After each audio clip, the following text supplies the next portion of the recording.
Reaction में reactants मिलकर product बनाती हैं। फिर उसकी दो टाइप्स हैं, रिवर्सिबल इरिवर्सिबल। हमने आज काफ़ी कुछ पढ़ा था इसके बारे में। आज हम पढ़ेंगे law of Maxwell. Law of Maxwell क्या है? ये हमें रेट के बारे में बताता है कि रिएक्शन को कितनी तेजी से हो रहा है।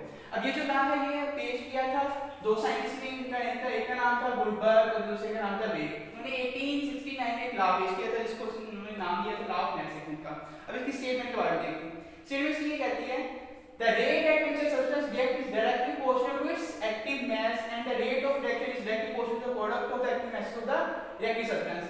अब ये इसका मतलब ये है कि रिएक्शन का जो रेट है वो असल में डिपेंड करता है रिएक्टेंट हमारे पास कितने, जितने ज्यादा रिएक्टेंट होंगे उतनी तेजी से हमारे पास प्रोडक्ट बनेगी। एक एग्जांपल आप आम फॉर्म में ले सकते हैं, जिस तरह एक फैक्ट्री है, फैक्ट्री के पास जितना रॉ मटेरियल ज्यादा होगा वो उतनी ज्यादा प्रोडक्ट्स बनाएगी। अगर रॉ मटेरियल ही कम है तो प्रोडक्ट कम बनेगी। तो ये इधर वो बात कर रहे हैं लॉ ऑफ मैक्सवेल में कि रिएक्शन का जो रेट है वो डिपेंड करता है हमारे पास रिएक्टेंट कितने हैं।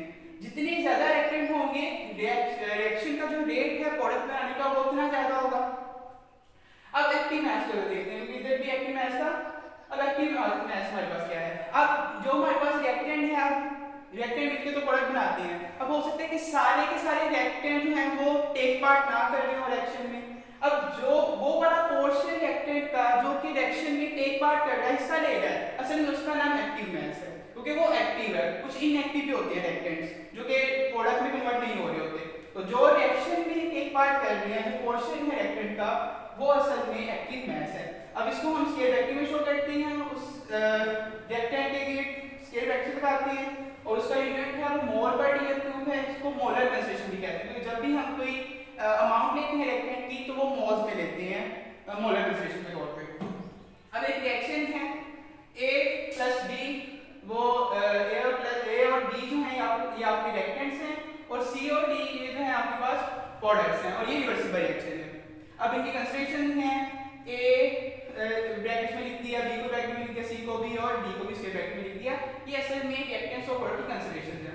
अब लॉ ऑफ मास एक्शन हम इसे अप्लाई करते हैं। लॉ ऑफ मास एक्शन ये था कि अब पहले फॉरवर्ड एक्शन पे लगाते हैं। तो फॉरवर्ड एक्शन जो है इस लॉ के मुताबिक उसका जो रेट है वो डायरेक्टली प्रोपोर्शनल होगा जितने हमारे पास रिएक्टेंट है, रिएक्टेंट के प्रोडक्ट के। अब हम रिएक्टेंट लेंगे फॉरवर्ड में क्योंकि फॉरवर्ड एक्शन क्या है? A और B का मिलके C और D प्रोडक्ट बनाना।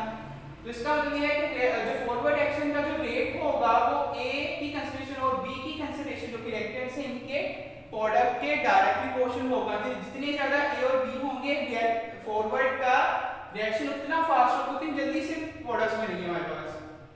अब इसको खत्म करने के लिए आपने इसमें पढ़ा हुआ है कि प्रोपोर्शनैलिटी साइन खत्म करने के लिए दो चीजें जरूरत होती है, एक इक्वालिटी साइन और एक कांस्टेंट। अब ये जो कांस्टेंट है ये फॉरवर्ड रिएक्शन का कांस्टेंट है।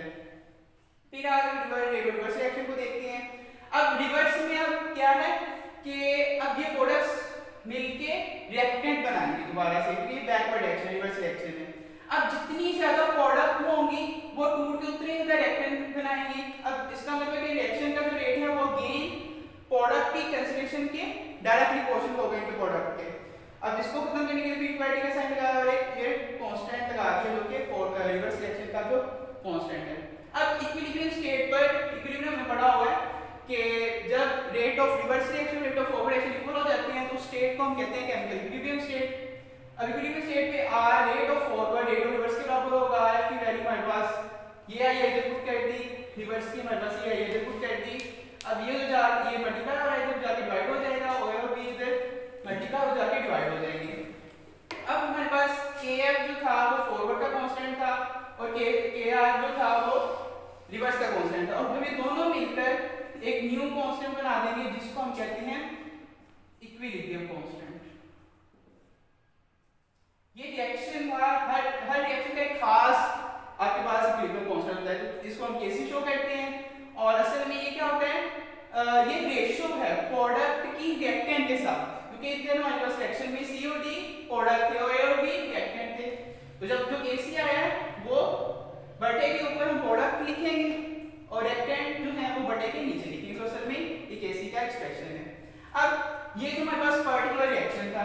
अब हम ये जो हमारा नया टॉपिक है वो है equilibrium expression for a general reaction. एक जनरल जो रिएक्शन है हम उसके लिए इक्विलिब्रियम एक्सप्रेशन तरह से निकाल सकते हैं।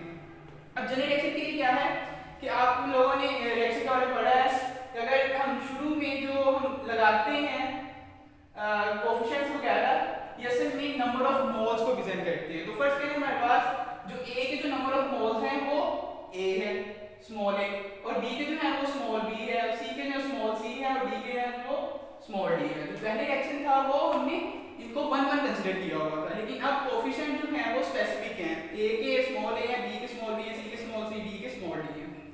अब मोलर कंसंट्रेशन की चेंज हो जाएगी, वो क्या है कि अब इस लॉ के मुताबिक ये भी होता है कि जो कोफिशिएंट्स होते हैं वो असल में पावर में लिखे जाते हैं जब उनको मोलर कंसंट्रेशन में लिखते हैं। तो अब ए के नंबर ऑफ मोल्स वो ए के ऊपर आ जाएंगे, स्मॉल बी इधर आ जाएगा, स्मॉल सी इधर, और स्मॉल डी इधर आ जाएगा। बाकी वही सारा रिएक्शन होगा, सिर्फ हम क्या कर रहे हैं इनके कोफिशिएंट जो है जो भी नंबर ऑफ मोल्स रिप्रेजेंट करते हैं वो हम इनको रेज टू द पावर लिखते हैं। और ये मैंने स्टेटमेंट भी लिखी हुई है कि rate of reaction is directly proportional to the product of the concentration of product raise to the power of the coefficient और the number of moles in balance chemical equation. के बैलेंस केमिकल इक्वेशन में जो उनके number of moles होते हैं वो हम उनकी पावर में लिखते हैं। अब इधर भी ए लिख दिया, इधर भी बी, इधर ए, इधर बी, तो स्मॉल सी स्मॉल डी इस तरह से इधर भी आ जाएगा।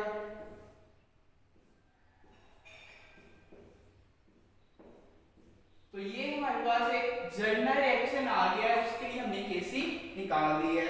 कुछ भी नहीं है, सिर्फ हमने जो नंबर ऑफ मोल्स होंगे, जो कोफिशिएंट्स होंगे रिएक्टेंट से पहले, उनको हमने पावर में लिखते हैं। अब एक मैं एग्जांपल लिख रही है कि नाइट्रोजन और हाइड्रोजन मिलकर अमोनिया बना रहे हैं। अब इस सेक्शन में हमें केसी लिखना है, तो अमोनिया हमने इधर लिख दिया NH3। अब इसके नंबर ऑफ मोल्स 2 हैं, वो हमने रेज़ टू द पावर लिख दिए। अब N2 है, N2 का लिख दिया, इसके स्टार्ट पे जो होगा वो हमें ऊपर लिखना है। जब हम कंसीडर करते हैं 1 है तो इधर 1 की जरूरत नहीं है, लेकिन इधर हाइड्रोजन है वो 3 है, 3 नंबर ऑफ मोल्स है, इधर 3 लिख दिया। आगे हमारे पास equilibrium constant and its unit. अब इक्विलिब्रियम कांस्टेंट की डेफिनेशन कर लेते हैं।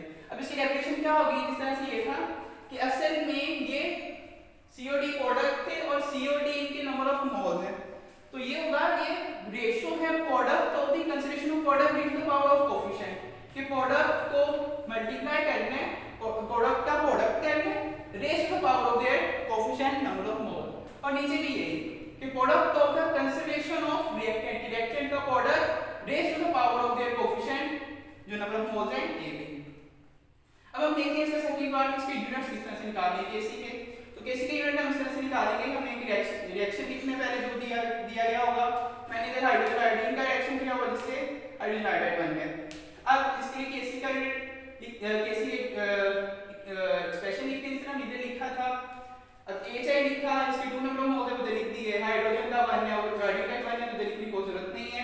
अब आपने यहाँ पे जो स्टेट वैल्यू चीज लिखते हैं, असल में इसका यूनिट हमारे पास मोल पर डीएम क्यूब होता है, तो हम HI की जगह मोल पर डीएम क्यूब लिख सकते हैं इसका यूनिट। हाइड्रोजन का लिख दिया मोल पर डीएम क्यूब, आयोडीन का भी मोल पर डीएम क्यूब लिख दिया। अगर आप देखें तो ऊपर मोल पर डीएम क्यूब की 2 पावर है और नीचे ये एक मोल पर डीएम क्यूब, ये भी एक मोल पर डीएम क्यूब, तो ये भी स्क्वायर भी, तो ये अब कट जाएंगे तो 9 यूनिट आएगा। मतलब कि अगर आपके पास रिएक्शन के दोनों साइड पर नंबर ऑफ मोल्स सेम है तो उनका यूनिट कोई भी नहीं होगा, लेकिन अगर वो डिफरेंट है तो कोई ना कोई यूनिट हो सकता है। आप कोई भी रिएक्शन लिखें उसका केसी निकालेंगे तो आपके पास यूनिट आ जाएगा, इसमें नंबर ऑफ मोल्स रिएक्टेंट और सेपरेट इक्वल ना हो। अब हम देखते हैं लास्ट टॉपिक हमारा इंपॉर्टेंस ऑफ केसी की। जो केसी है इक्विलिब्रियम कांस्टेंट है, हमें इससे क्या क्या इंफॉर्मेशन मिल सकती है। अब पहला है उसका हीट डायरेक्शन, दूसरा है उसका हम उसका एक्सटेंट भी बता सकते हैं रिएक्शन का। अब हमने डायरेक्शन उसकी प्रेडिक्ट करके वो सेंस कर सकते हैं। पहले हम उसका वो जो रिएक्शन है उसका QC फाइंड करते हैं। QC क्या है, इसको हम रिएक्शन कोएफिशिएंट भी कहते हैं। फर्स्ट करके आपने एक रिएक्शन की है तो वो जो इक्विलिब्रियम पर 10 मिनट में पहुंचता है, लेकिन आपको फर्स्ट करके उसका टाइम नहीं पता वो 10 मिनट में पहुंचता है या नहीं पहुंचता। आप क्या करते हैं कि फर्स्ट करके आप 5 मिनट के बाद आप उसको 10 मिनट है टोटल उसके इक्विलिब्रियम पहुंचने में, आप 5 मिनट के बाद उसको चेक कर लेते हैं। 5 मिनट के बाद आप अगर फर्स्ट करके इसका रिएक्शन करवाए तो आप हाइड्रोजन आयोडाइड की भी कंसंट्रेशन लेते हैं, आयोडीन की भी और हाइड्रोजन की भी। जब इस सबकी कंसंट्रेशन आप इसमें पुट करते हैं, ये जो इक्विलिब्रियम एक्सप्रेशन है इसमें पुट करेंगे तो कोई वैल्यू आएगी। अब वो जो वैल्यू है वो केसी नहीं होगी, वो QC होगी आपके पास।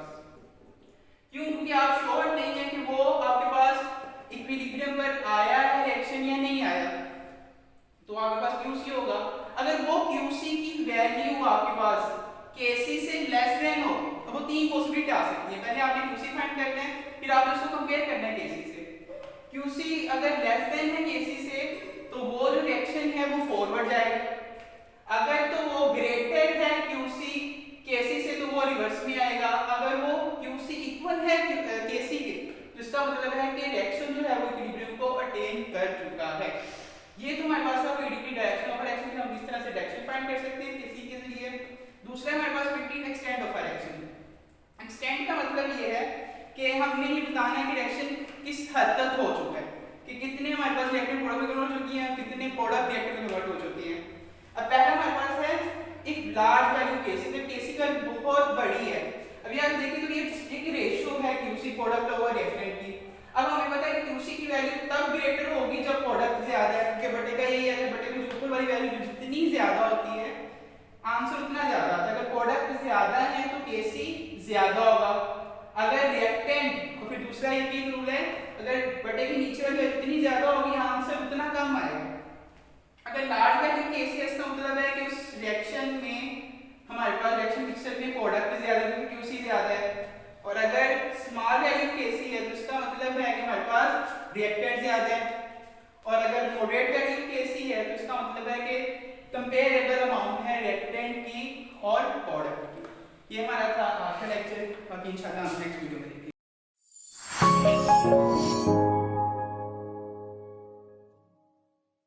प्लीज़ हमारी वीडियोस को ज़्यादा से ज़्यादा लाइक करें, चैनल को सब्सक्राइब करें और लेटेस्ट अपडेट्स के लिए बेल आइकन को दबाना मत भूलें।